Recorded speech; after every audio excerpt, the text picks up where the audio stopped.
Hello students, today we will do our second form of business organizations, that is partnership. Okay, partnership. In first previous class we have did sole proprietorship, अकेले business को manage करना.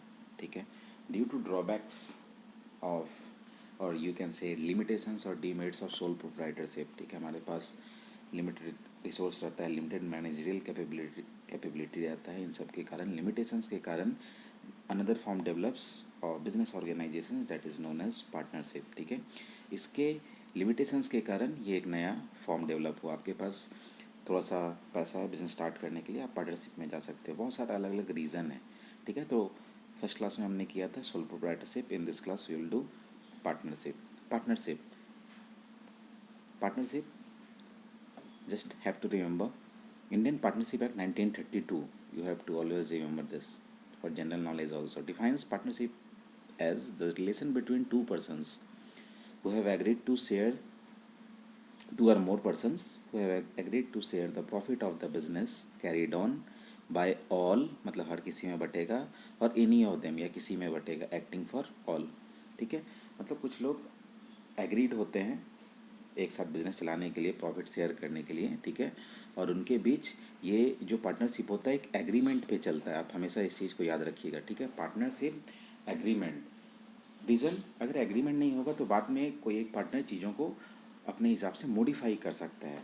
Okay, so agreement is necessary. तो partnership में हमेशा आपको याद रखना होगा इन लोगों के बीच कॉन्ट्रैक्ट या एग्रीमेंट होता है. किस परसेंटेज में उस शेयर को प्रॉफिट करेंगे, किस परसेंटेज में वो कैपिटल लेकर आएंगे, ये आप अकाउंट्स में भी पढ़ोगे. ठीक है, क्लास 12 में पार्टनरशिप अकाउंट्स के अंदर में. ठीक है, सपोज हमारे पास 3 पार्टनर है, तो कौन कितना पैसा देगा, और प्रॉफिट होगा तो कौन कितना परसेंटेज लेके जाएगा. ठीक है, तो ये सारी चीज़ें एग्रीमेंट में लिखी हुई होती है. अगर लॉस होता है तो पार्टनर्स क्या करेंगे. ठीक है, तो basically partnership is an agreement between persons who have agreed to share the profit of the business carried on by all or any of them. ठीक है, तो याद रखना एग्रीमेंट कॉन्ट्रैक्ट. और किसके अंदर कॉन्ट्रैक्ट होगा, तो इंडियन पार्टनरशिप एक्ट 1932. ठीक है, इसमें अमेंडमेंट किया गया है, बट हमेशा आपको याद रखना पड़ेगा Indian partnership act 1932. Sole proprietor में हम रजिस्ट्रेशन नहीं भी करवाओगे चलेगा.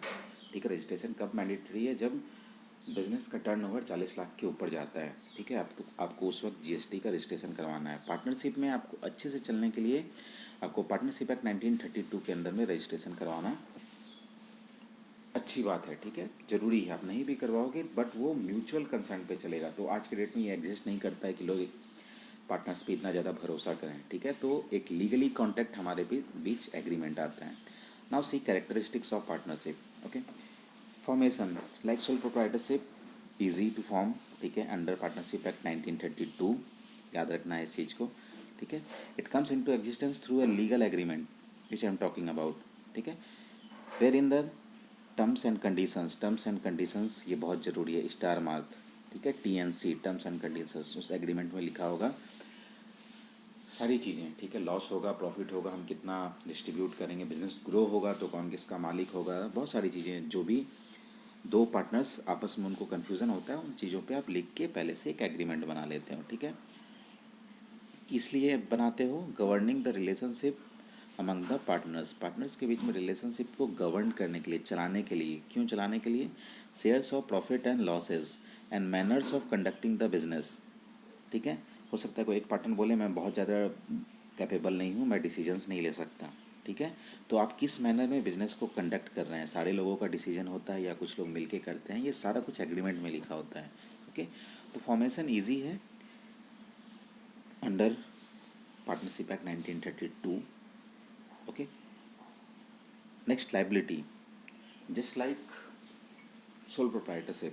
Okay, liability is there. You can say a partners of a firm has unlimited liability. You can say sir partnership में भी अनलिमिटेड, सोल प्रोप्राइटरशिप में भी अनलिमिटेड लाइबिलिटी थी. आपने बोला उसके ड्रॉबैक के कारण पार्टनरशिप ओरिजिनेट होता है, तो यहाँ भी हम अनलिमिटेड लाइबिलिटी को क्यों लेकर चलते हैं. Further we will see partners minimum 2, maximum 50. ठीक है, तो जितने भी है उनका लाइबिलिटी, अनलिमिटेड लाइबिलिटी को हम कैसे समझते हैं, अगर फर्म कल के डेट में they are getting loss, okay, और डिसोल्यूशन मतलब कंपनी अगर बंद होने वाली, किसी रीज़न से हम बंद करने वाले हैं, तो हमारी जिम्मेदारी क्या होगी पार्टनर्स की, पहले कंपनी के फर्म को असेट्स को बेचा जाएगा। In case of business assets are insufficient, मतलब अगर हम बिज़नेस सॉर्ट आउट कर रहे हैं, ठीक है, तो जिनको जिनको जिनसे हमने लोन लिया था, जिनको पैसा देना था, उन सबको हमें पैसा लीगली वापस करना होगा। अगर बिज़नेस का सेट सफिशिएंट नहीं है, बेचने के बाद भी अगर लाइबिलिटी बच जाती है, मतलब देनदारी बच जाती है, हमें और भी पैसा देना है लोगों को, then what we have to do, partners have jointly और individually liable for the payment of debt, मतलब कर्ज के पेमेंट के लिए या तो पार्टनर्स एक साथ या इंडिविजुअली लायबल होते हैं कि उनको अपना संपत्ति बेचकर, ठीक है, आपने बिजनेस का संपत्ति तो बेच ही दिया है, तो ये एक निगेटिव प्रोस्पेक्ट है जब बिज़नेस बंद होता है। तो we are getting unlimited liability, मतलब आपका पर्सनल असेट्स भी इसमें इंक्लूड हो सकता है, ठीक है। तो हमेशा अनलिमिटेड लाइबिलिटी को आपको इस डायमेंशन से समझना होगा, ठीक है, कि बिज़नेस अगर कभी बंद होता है या फिर सॉर्ट आउट होता है, तो जितने भी लोगों से आपने पैसे लिए हैं आपको वापस करना होगा, ठीक है। तो सभी पार्टनर्स के पास एग्रीमेंट में भी ये चीज़ें हो सकती है कि हम लायबल नहीं है। तो आज के डेट में हमारे पास एक अलग फॉर्म है, ठीक है, इंडिया में ये इम्प्लीमेंट हो चुका है, you will not get in book, that is LLP, limited liability partnership, ठीक है। तो ये इंडिया में आज के डेट में इंक्लूड हो चुका है, मतलब अगर आप पार्टनरशिप में आते हो बट लिमिटेड लाइबिलिटी के कारण, ठीक है। तो ये LLP भी एक फॉर्म है बिजनेस ऑर्गेनाइजेशंस का, that we will do in hopefully last in forms of business organization, that is LLP। और एक टर्म है LLC, limited liability company, okay, you can see Google, ठीक है, LLC के फॉर्म में है, लिमिटेड लाइबिलिटी कंपनी के फॉर्म में है। तो जब आप सारे फॉर्म्स को पढ़ लोगे तब इन चीज़ों को आप समझ पाओगे, what is LLP, what is LLC, ठीक है। और पार्टनरशिप अच्छा है, सोल प्रोप्राइटरशिप अच्छा है, या फिर कंपनी फॉर्म अच्छा है, Hindu undivided family, joint family form business अच्छा है, ठीक है। और एक नया फॉर्म इंडिया में आज बहुत अच्छे से फ्लोट कर रहा है, that is P3 model, you can say public private partnership, ये भी हम आगे पढ़ेंगे। जो रेलवे, बहुत लोग बोल रहे हैं रेलवे को प्राइवेटाइज किया जा रहा है, रॉन्ग न्यूज़, ठीक है, update your info, that is P3 model, you can say public private partnership, ये सारी चीज़ों फॉर्म्स को हम करेंगे, okay. So not getting much, वापस आते हैं पार्टनरशिप के कैरेक्टरिस्टिक्स पे। यहाँ पे लाइबिलिटी अनलिमिटेड होती है, तो ये हमारे लिए पार्टनरशिप के लिए एक डीमेरिट हो गया, ठीक है, कि पार्टनर्स के पर्सनल कैपिटल को भी बेचा जा सकता है अगर कंपनी डिसॉल्व होती है, बंद होती है, या उसके लोन को रीपेमेंट करना है, ठीक है। तो unlimited liability, risk bearing partners, यहाँ पर ये चीज़ें पॉजिटिव मोड में आ जाती है, ठीक है, कि पार्टनरशिप सोल प्रोवाइडर से अच्छा है, क्यों, क्योंकि यह यहाँ पे रिस्क बेयर करने के लिए आपके पास कुछ लोग होते हैं, ठीक है, जो एग्रीमेंट के हिसाब से आपके साथ आते हैं बिजनेस में प्रॉफिट और लॉस को शेयर करने के लिए। The partners bears the risk involving in running a business as a team, ये बहुत अच्छी बात है, ये मेरिट है हमारे लिए, ठीक है। Now decision making and control, यहाँ भी सोल प्रोप्राइटरशिप में decision you have to take by your own, by single person, okay, and control single person सारे एक्टिविटीज़ का। यहाँ पे क्या है, ये भी हमारे लिए मेरिट है with respect to sole proprietorship, ठीक है। वहाँ पे डिसीजन मेकिंग के लिए एक इंसान, कंट्रोल के लिए एक इंसान हुआ करता था, यहाँ पे कुछ लोग आपको हेल्प करने के लिए आ जाएंगे, ठीक है, और आते हैं, इस रीजन से ही पार्टनरशिप इवॉल्व होता है, ठीक है, और through contract, okay, decisions are generally taken with mutual consent, मतलब सारे लोग अपने म्यूचुअल कंसेंट से एक साथ एक, यू कैन से किसी एक पॉइंट पे सारे लोग एग्री है, तो वो डिसीजन लिया जाएगा पार्टनरशिप फॉर्म में, ठीक है। तो सारे लोगों के साथ मिलके जॉइंट एफर्ट के साथ पार्टनरशिप फॉर्म चलता है, तो ये एक पॉजिटिव पॉइंट है। Continuity, partnership is characterize by lack of continuity, continue, ये एक डीमेरिट के फॉर्म में आता है कंटिन्यूटी, ठीक है। सपोज़ किसी एक पार्टनर का डेथ होता है, इंसॉल्वेंसी, इंसैनिटी, कुछ भी ऐसा होता है, बहुत मतलब 2 लोग हैं और मैक्सिमम 50 लोग हैं, ठीक है। ये मैक्सिमम वाला जो कंटेंट है वो थोड़ा अपडेट हुआ है, दैट विल टॉक लेटर, ठीक है। तो जो हमारे पास मिनिमम 2 और मैक्सिमम 50 हम ये लेकर चलते हैं, ठीक है। अगर कुछ ऐसा होता है, इंसॉल्वेंसी होता है, डेथ होता है, तो कंटिन्यूटी वहाँ पे ख़त्म हो जाएगी। पार्टनरशिप पार्टनरशिप मीन्स दो लोग एक साथ। आज के डेट में बहुत कम ऐसा होता है कि म्यूचुअल कंसेंट बहुत अच्छे से चलता है, ठीक है। रेयरेस्ट फॉर्म यहाँ पर मिलता है। तो कंटिन्यूटी, कोई भी एक पार्टनर जाता है तो पार्टनरशिप ख़त्म। रीज़न, एक लीगल एग्रीमेंट होता है, ठीक है, जिसमें सारे लोग एक साथ आते हैं। तो इसमें से एक पार्टनरशिप अगर माइनस हो जाता है तो ये लीगल जो एग्रीमेंट हमने बनाया है ये invalid, you can say invalid हो गया, ओके। तो हमें फिर नए एग्रीमेंट में जाना होगा, okay. As you can see here, however the remaining partners में if they so desire continue, अगर वो बिज़नेस को कंटिन्यू करना चाहते हैं, ठीक है, तो उन्हें एक नया एग्रीमेंट बनाना होगा। अगर एक पार्टनर चला जाता है, मर जाता है, या फिर वो बिज़नेस में रहना नहीं चाहता, ठीक है, या बिज़नेस बंद हो रहा है, बहुत सारे फॉर्म है। तो कंटिन्यूटी यहाँ एक प्रॉब्लम है, ये डीमेरिट के फॉर्म में आता है। Numbers of partners, as I am talking about 2013 जो कंपनीज एक्ट आया, ठीक है, Sachin Pilot name of the person behind this, जो नए कंपनीज एक्ट 2013 ये अमेंड किया गया, और ओरिजिनल कंपनी एक्ट है 1956, ठीक है। सारी चीज़ें हमें भी करेंगे जॉइंट स्टॉक कंपनी जब हम करेंगे तब। आज के डेट में बेसिकली मैक्सिमम मेंबर्स जो पार्टनरशिप के अंदर आएंगे through legal agreement, that is 50 maximum. But in certain cases if central government will allow it can go up to 100। आज के डेट में 2013 में जो अमेंडमेंट हुआ उसके हिसाब से पार्टनरशिप फर्म में कंपनीज एक्ट के थ्रू, ठीक है, आप अगर पार्टनरशिप को कंपनी फॉर्म में रजिस्टर करते हो तब ये संख्या 100 तक जा सकती है। But in general if someone ask maximum number of partners in partnership firm, that is 50, और मिनिमम तो 2 तो होंगे ही, ठीक है। Mutual agency, that is much important in partnership firm in all respect. Mutual agency, किसी एक इशू पे लोगों का आपसी सहमति, we can say in Hindi, okay. The definition of partnership highlights the fact that it is a business carried on by all or any of the partners, या कुछ लोगों के द्वारा ये, या फिर सभी के द्वारा बिजनेस चलाया जाता है। तो म्यूचुअल एजेंसी हमारे पास बहुत ज़रूरी है as a characteristics of partnership firm. Now merits, यहाँ पे हमने बहुत सारी चीज़ें देखी कि एक्चुअल में पार्टनरशिप होता कैसा है। उसमें कुछ अच्छी बातें भी थी, कुछ ख़राब बातें भी थी, ठीक है। अक्वाइन always has two aspects in the same way merits, some merits, ease of formation and closure. अगर हम एग्रीमेंट के हिसाब से कोई एक पार्टनर बाहर जा रहा है तो आप चीज़ों को क्लोज कर सकते हैं। यहाँ म्यूचुअल कंसेंट नहीं है, तो easy to form and easy to close, okay, partnership form. Next, balanced decision making. Balance decision making मतलब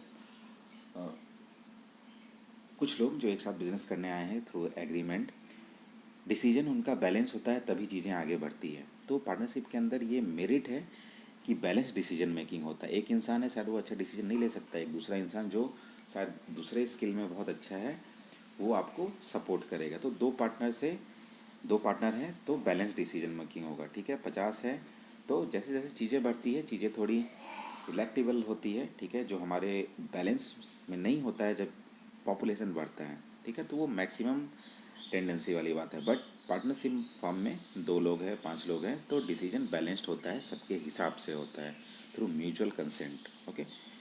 मोर funds, obviously with respect to sole proprietorship, यहाँ पे पैसे थोड़े से ज़्यादा होते हैं, ठीक है, पैसे ज़्यादा हैं। शेयरिंग ऑफ रिस्क, ये भी बहुत अच्छी बात है, आप अकेले कल तक रिस्क शेयर कर रहे थे, now you have someone to share risk of business, okay. So these are merits. Secrecy, as law defines, partnership firm में जो बुक्स ऑफ अकाउंट्स होते हैं वो आपको पब्लिश नहीं करना है, किसी को दिखाना नहीं है, ठीक है। तो सेक्रेसी मेंटेन होती है, ये हमारे लिए पॉजिटिव पॉइंट है, ठीक है।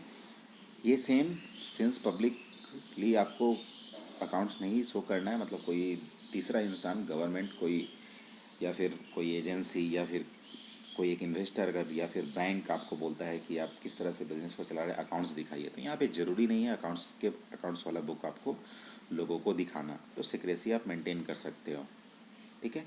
Now some demerits, as we can see है, अनलिमिटेड लाइबिलिटी।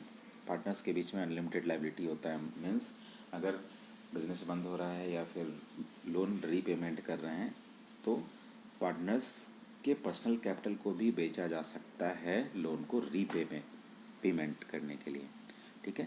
तो ये एक ड्रॉबैक है अनलिमिटेड लायबिलिटी सभी पार्टनर्स के ऊपर। बट ये इसका एक पॉजिटिव टर्म भी आया है इंडिया में, जो मैंने बताया LLP, लिमिटेड लायबिलिटी पार्टनरशिप, ठीक है। तो एक वैसा पार्टनरशिप फर्म जिसमें लायबिलिटी लिमिटेड रहती है। तो ये कब होगा, ये एक एग्रीमेंट के अंदर होगा कि आप कितने लिमिटेड हो, ठीक है। टर्म्स एंड कंडीशंस क्या होंगे।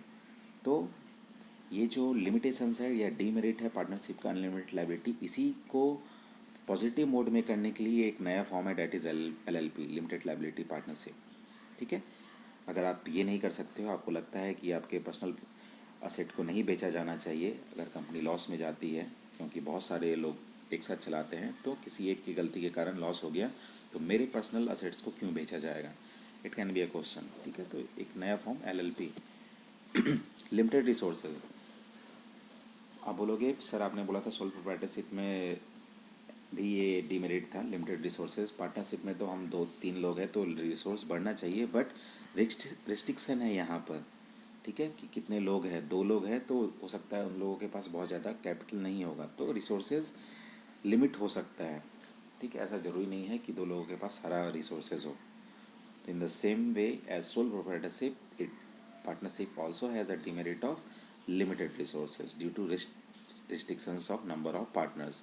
50 से ज़्यादा नहीं होने चाहिए, ठीक है। तो 50 एक फिगर है, बट पार्टनरशिप 5, 10, 15 लोगों से अगर ज़्यादा हो जाता है तो अवश्य बात है वहाँ म्यूचुअल कंसेंट बनाना थोड़ा मुश्किल हो जाएगा, ठीक है। It's depends upon members of partners, okay. Possibility of conflicts, it is a basic thing. 2 लोग हैं, they both have in different characteristics, मतलब हर एक एस्पेक्ट में दोनों अलग हो सकते हैं, तो पॉसिबिलिटी ऑफ कॉन्फ्लिक्ट हमेशा होता है। और एक ह्यूमन टेंडेंसी है, अगर 2 पार्टनर है, एक पार्टनर, दोनों पार्टनर्स अच्छे से बिजनेस कर रहे हैं, एक पार्टनर अगर कुछ नया एक पर्सनल असेट खरीदता है, कार खरीद लेता है, दूसरा नहीं खरीद पाता है, दूसरा क्या सोचेगा, हम दोनों मेहनत कर रहे हैं, इसी पैसे से इसने कार खरीद लिया, हमारे पास नहीं आया। तो यहाँ एक टेंडेंसी, एक साइकोलॉजी डेवलप होती है जो कॉन्फ्लिक्ट को की पॉसिबिलिटी को बढ़ा देती है, ठीक है। तो पार्टनर्स के बीच में कॉन्फ्लिक्ट हो सकता है, ये इसका डीमेरिट है। अगर इसी डीमेरिट को आप पॉजिटिव कैसे बना सकते हो, पार्टनर्स के म्यूचुअल कंसेंट के थ्रू। हम कॉन्फ्लिक्ट नहीं करेंगे, हर एक चीज़ों में एक साथ चलेंगे, ठीक है। तो ये डिपेंड करता है हमारे ऊपर, हमारे एक्शंस के ऊपर। Next, lack of continuity. एक पार्टनर अगर रूट किया चला गया, उसे एग्रीमेंट पसंद नहीं है, ठीक है, तो पार्टनर्स सिर्फ हम वहाँ पर डिसॉल्व हो जाता है, ठीक है। एक पार्टनर या 10 पार्टनर है, उसमें कोई एक किसी एक की तबीयत खराब हो गई, वो पार्टनरशिप से निकलना चाहता है, तो हमें एक नया एग्रीमेंट बनाना होगा। तो lack of continuity also exist in partnership as demerit. ये यहाँ भी लैक ऑफ कंटिन्यूटी है, नहीं चल सकता है बिजनेस, नहीं चलने का चांसेस ज़्यादा है, ठीक है। लैक ऑफ पब्लिक कॉन्फिडेंस, इस चीज़ की मैं बात कर रहा था। जब बैंक आपसे एक आप बिज़नेस कैसे चला रहे हो, आपके बुक्स ऑफ अकाउंट को मांगेगा या कोई एक थर्ड पर्सन से मांग सकता है, ठीक है। यहाँ देना ज़रूरी नहीं है लॉ के हिसाब से, बट इसी कारण से ये इसका डीमेरिट बन जाता है। लोग सिक्रेसी तो मेंटेन होती है, बट पब्लिक कॉन्फिडेंस नहीं आता है। पब्लिक कॉन्फिडेंस कब कब आएगा, जब आप ट्रांसपेरेंट रहोगे, तभी you are doing the business, आप लोगों को दिखा देंगे, ट्रांसपेरेंट होगा तो public confidence you will get. But since यहाँ नहीं दिखाना है, सिक्रेसी मेंटेन करना है, अच्छी बात है, इसके कारण से क्या होता है, यहाँ लैक ऑफ पब्लिक कॉन्फिडेंस। ये बहुत ज़्यादा ज़रूरी पार्टनरशिप में इस तरह से है भी नहीं कि आप पब्लिक के कॉन्फिडेंस को डेवलप कीजिए by the sake of showing your books of accounts, ठीक है। तो सिक्रेसी यहाँ एक मेरिट भी है, और दूसरी तरफ से अगर सिक्रेसी मेरिट है, आप चीज़ों को छुपा ले रहे हैं, ठीक है, नहीं लोगों को दिखाना है आपको बुक्स ऑफ अकाउंट, तो वहाँ पब्लिक कॉन्फिडेंस ये हो सकता है कि किस तरह से चला रहा है, लोग कॉन्फिडेंस को लूज़ कर सकते हैं। बट अगर आपका प्रोडक्ट अच्छा है, वे ऑफ डूइंग बिजनेस अच्छा है, तो ये जो आपका डीमेरिट है, डीमेरिट रह नहीं जाएगा, ठीक है। Now will do some types of partners. Partnership जैसा मैंने बताया, बहुत लोग हैं, मिनिमम 2 मैक्सिमम 50। तो क्या सारे लोग डिसीजन लेंगे, क्या सारे लोग कैपिटल लेकर आएंगे, क्या सारे लोग बिजनेस को चलाने में मदद करेंगे, क्या सारे लोग मैनेजमेंट में इन्वॉल्व होंगे। Let's see. Active partners, an active partner is one who contributes capital, पैसा भी देता है, पार्टिसिपेट्स इन मैनेजमेंट में भी रोल प्ले करता है, ठीक है, shares it's profits and losses, सारी चीज़ें, तो ये एक्टिव पार्टनर हो गया, ठीक है। This partners takes actual part in carrying out business of firm on behalf of other partners. Active means word itself defines, ये एक्टिव है, पैसा भी लेकर आ रहा है, मैनेजमेंट में पार्टिसिपेट भी कर रहा है, प्रॉफिट और लॉस को शेयर भी कर रहा है हर एक मैटर में, ठीक है, कॉमन वन। नेक्स्ट, स्लीपिंग और dormant partner, partners who do not take part in day to day activities, ठीक है।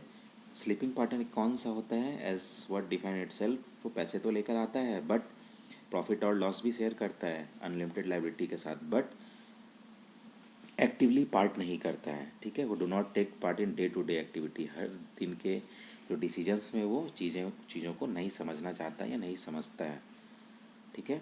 सपोज़ 5 लोग पार्टनर्स हैं, उसमें ज़रूरी तो नहीं है कि सारे लोग बिजनेस में एक्टिवली पार्ट लें, वो पैसा देता है but day to day business activity में वो रोल प्ले नहीं करता है, डैट इज़ स्लीपिंग और डॉर्मेंट पार्टनर, सोया हुआ पार्टनर। पैसा तो दे दिया but is not much aware about reason, हो सकता है उसका दूसरा भी बिजनेस हो, दूसरी लाइबिलिटीज़ भी हो सकती है। तो कुछ ऐसे भी पार्टनर होते हैं जो पैसा लेकर आते हैं, प्रॉफिट और लॉस भी शेयर करते हैं, ठीक है, अनलिमिटेड लाइबिलिटी के साथ, but day to day business में एक्टिवली पार्ट नहीं करते हैं, they are known as sleeping और dormant partner. Okay, next, secret partner, as word defined again, secret partner, ठीक है, ये अननोन होता है लोगों के लिए, जनरल पब्लिक के लिए, इसे लोगों को नहीं पता होता है कि ये भी पार्टनर है, ठीक है, सीक्रेटली। ये क्या करता है, ये भी पैसा लेकर आता है बिजनेस में, ठीक है, बिजनेस के मैनेजमेंट में भी रोल प्ले करता है, मतलब कैसे बिजनेस चलेगा उसमें भी ये डिसीजंस देने में इसका रोल होता है, ठीक है, शेयर्स, प्रॉफिट एंड लॉसेस, सारी चीज़ें करता है, ठीक है, अनलिमिटेड लाइबिलिटी भी बियर करता है, बट सीक्रेटली लोगों को नहीं पता हो रहा है, पता होता है कि बिजनेस में वो एक्टिवली पार्ट भी कर रहा है। Nominal partner, nominal partner is one who allows the use of his or her name by a firm, ठीक है। इसको एक एग्जांपल से समझते हैं। कोई एक पार्टनरशिप फर्म है, एक वेल नोन, सपोज़ मुखिया या फिर एमपी कुछ इस तरह से हैं, तो मैं उनको सपोज़ अपने बिजनेस में, सारे लोग हमेशा देख रहे हैं कि वो हमारे साथ रहता है, लोगों को लगता है कि वो पार्टनर है, बट वो पार्टनर नहीं है, वो ना पैसा देता है, ना मैनेजमेंट में पार्ट करता है, प्रॉफिट लॉस भी शेयर नहीं करता, वो बस हमारे साथ क्यों है, रीज़न मैंने उसे अपने साथ रखा है, क्यों, अगर अपने कंपनी के गुड इमेज के लिए, सपोज़ मुझे लोन चाहिए, मैं बैंक में जाऊंगा तो बैंक मुझे कुछ अमाउंट का लोन सपोज़ पहले भी दिया है, नेक्स्ट टाइम कैसे देगा, तो एक पॉजिटिव टेंट वाला आदमी, पॉजिटिव इमेज वाला आदमी अगर मेरे साथ जाता है, ठीक है, डोमिनेंट पर्सन, तो वो उसके थ्रू मैं बोलूँगा कि ये भी हमारे बिजनेस में, वो देख के सामने वाला सोचेगा, ऑब्वियस सी बात है, एक अच्छा इंसान है तो हमारे बिज़नेस को लोन दे दिया जाएगा। तो ऐसा एक इंसान जो, जिसके नाम को जोड़ा जाता है हमारी कंपनी के साथ, ठीक है, वो मैनेजमेंट में पार्ट नहीं करता है, प्रॉफिट लॉस भी शेयर नहीं करता है, पैसे भी नहीं लेके आता है, बस उसके नाम को यूज़ किया जाता है बिज़नेस के सॉफ्ट रनिंग के लिए। सपोज़ ट्रांसपोर्टेशन में प्रॉब्लम आ रही है, तो मेरा बिज़नेस है, मैंने किसी का नाम लेकर चीज़ों को सॉल्व कर लिया, तो मैंने उसका नाम लिया, ठीक है, और सामने वाला उस चीज़ को अलाउ भी करता है। तो नॉमिनल पार्टनर्स कौन है, जिनके नाम को अलाउ किया जाता है बिजनेस के साथ, एसोसिएशन के साथ, बट ना वो पैसा लेकर आता है, ना मैनेजमेंट में रोल प्ले करता है, ठीक है, ना ही प्रॉफिट और लॉस शेयर करता है, ना ही अनलिमिटेड लाइबिलिटी, ऐसा कुछ भी नहीं, they are known as nominal partners. Nominal partners को ही बहुत सारे बुक में आगे 2 भागों में बांटा गया है, ठीक है, एक है पार्टनर्स बाय ईस्टॉपेल और दूसरा है बाय होल्डिंग आउट। ओके, इन दोनों में क्या डिफरेंस है। Partners by estoppel is a person considered as a partner, ये खुद से इनिशिएट, मैंने बोला हो सकता है मैं अपने गुड इमेज को बनाने के लिए, एक पॉलिटिकल आदमी गुड इमेज बनाने के लिए कंपनी से एसोसिएट हो गया, ठीक है, कि मैं आपके साथ रहूँगा, ये खुद से इनिशिएट करता अपने नाम को कि मैं आपके बिज़नेस में आऊँगा, बट मैं पैसे भी लेकर नहीं आऊँगा, मैनेजमेंट में भी पार्टिसिपेट नहीं करूँगा, बस इमेज को अच्छा करने के लिए मैं आपके साथ आऊँगा, एक कंपनी के साथ आप पार्टनर बनते हैं, ठीक है। और एक इंसान होता है जब हम किसी के पास जाते हैं कि सर मेरे को हेल्प कर दो आप, ठीक है, आप मेरे साथ आ जाओगे, आपके नाम को हम यूज़ करना चाहते हैं, ठीक है, बेटर मैनर में। तो 2 केस है यहाँ पे। ईस्टॉपेल में क्या होता है, एक इंसान खुद से कंपनी में एसोसिएट होता है by his or her own initiative, और होल्डिंग आउट में क्या होता है, कंपनी किसी एक इंसान के पास जाती है और बोलती है सर आप इस तरह से मतलब प्रोजेक्ट करो कि आप हमारे पार्टनर हो, बट आपको पैसा नहीं देना है, मैनेजमेंट कुछ नहीं करना है। हमारे वेल बीइंग के लिए कंपनी जब जाती है किसी एक इंसान के पास उसके नाम को यूज़ करने के लिए, उसको बोलते हैं पार्टनर्स बाय होल्डिंग आउट। और जब एक इंसान खुद से कंपनी से एसोसिएट होता है अपने मर्जी के हिसाब से, ठीक है, उसको बोलते हैं पार्टनर्स बाय ईस्टॉपेल। बट ये दोनों पार्टनर्स बाय ईस्टॉपेल और पार्टनर्स बाय होल्डिंग आउट, ये दोनों नॉमिनल पार्टनर्स हैं। ये दोनों ना पैसा देते हैं, ना कंपनी में मैनेजमेंट पार्ट करते हैं, ना प्रॉफिट और लॉस को शेयर करते हैं, ठीक है। तो as we have seen types of partners, active partner जो पैसा भी लेकर आता है, मैनेजमेंट में पार्ट भी करता है, रिस्पॉन्सिबल भी है अनलिमिटेड लाइबिलिटी के साथ। स्लीपिंग और डॉर्मेंट पार्टनर पैसा भी लेकर आता है, ये मैनेजमेंट में पार्ट भी करता है, प्रॉफिट लॉस को भी शेयर करता है, बट सीक्रेटली लोगों को नहीं पता होता है, ठीक है। डे टू डे एक्टिविटी में ये पार्ट नहीं करता है, ठीक है। मेजर डिसीजंस में रोल प्ले करेगा, but day to day activity में he is no more interfacing other partners, okay. Secret partner लोगों को नहीं पता होता है, ठीक है, बट ये चीज़ें इनडायरेक्टली करता है, ओके। यहाँ पे क्या है, डे टू डे एक्टिविटी में ये पार्ट नहीं ले रहा है, ठीक है, डॉर्मेंट पार्टनर है, सारी चीज़ें लेकर आ रहा है, पैसा भी लेकर आ रहा है, बट इसको हम बोलते हैं स्लीपिंग। और सीक्रेट पार्टनर सारी चीज़ें कर रहा है, बट लोगों को नहीं पता है कि ये सीक्रेटली चीज़ों को चला रहा है, ठीक है, कंपनी के साथ है, लोगों को नहीं पता है। नॉमिनल पार्टनर्स कौन होते हैं, जो ना पैसा लेकर आते हैं, ना बिजनेस के डिसीजंस में रोल प्ले करते हैं, ना प्रॉफिट और लॉस को शेयर करते हैं, ठीक है। पैसा लेकर नहीं आएंगे तो लॉस और प्रॉफिट कैसे शेयर करना है, तो नॉमिनल पार्टनर्स। और ये नॉमिनल पार्टनर दो तरफ से होते हैं, पार्टनर्स बाय ईस्टॉपेल और partners by holding out. Partners by estoppel मतलब एक नॉर्मल इंसान कंपनी के गुड इमेज को बनाने के लिए और अपने इमेज को बनाने के लिए, बहुत सारे अलग इनडायरेक्ट एम्स को पूरा करने के लिए, एक इंसान अपने खुद के इनिशिएटिव से किसी कंपनी के साथ जुड़ता है, ठीक है ना। वो ना पैसे लेकर आएगा, ना मैनेजमेंट पार्ट करेगा, ठीक है, नॉमिनल पार्टनर्स हैं। तो एक इंसान खुद से इनिशिएट कर रहा है कि मैं आपके साथ आऊँगा आपकी कंपनी को स्मूथली रन कराने के लिए, ठीक है। उसका अपना कुछ अलग मतलब हो सकता है, दुनिया में बिना मतलब की चीज़ें कोई नहीं करता। होल्डिंग आउट, कंपनी जाती है किसी एक इंसान के पास, किसी एक सेलिब्रिटी के साथ, ठीक है, आप हमारे लिए ऐड कर दो, या आप हमारे प्रेस कॉन्फ्रेंस में या प्रेस रिलीज में साथ चलो, लोगों को लगेगा कि आप पार्टनर्स हैं, मेरा इमेज अच्छा होगा। बट वैसा इंसान ना पैसे शेयर करता है, प्रॉफिट और लॉस शेयर करता है, ना पैसे कैपिटल इन्वेस्टमेंट करता है, ना ही मैनेजमेंट में पार्ट करता है, ओके। नाउ हमने बात किया पार्टनरशिप एक एग्रीमेंट कॉन्ट्रैक्ट। तो पार्टनरशिप फॉर्म कैसे होता है, ठीक है, what are their steps, legal steps, we will do in next class, formation of partnership in legal perspective, okay students, see you.